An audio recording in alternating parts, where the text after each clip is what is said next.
My dear brothers and sisters, just a short reflection.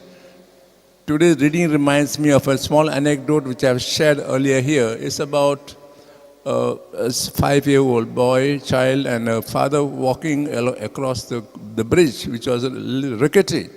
And as the wind blew, the boy began to get scared and he shouted, "Daddy, Daddy, hold my hand." And Daddy told him, "You hold my hand." Then the child said, "No, no, you hold my hand." Then Daddy asked him, "What's the difference between I holding your hand and you holding my hand?" The difference is this: when I hold your hand and try to walk this bridge, it's possible my hand might slip from your hand and I may fall down. But when you hold your hand, I'm sure that I will never fall down. When God holds our hand, we are sure we'll never fall down.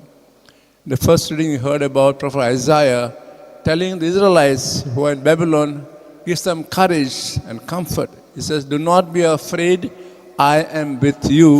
I will hold your hand and take you back to the promised land." This is what actually happened when Cyrus conquered Babylon. He gave the Israelites freedom to go back. He even gave money to them, go and build a temple.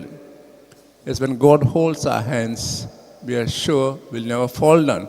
But we have to hold His hand, which means we have to come back to Him and go on holding His hand. No matter what our troubles are, no matter what our problems are, life is full of this. But when we hold our hand to Him, He will surely comfort us and take us along the pathway.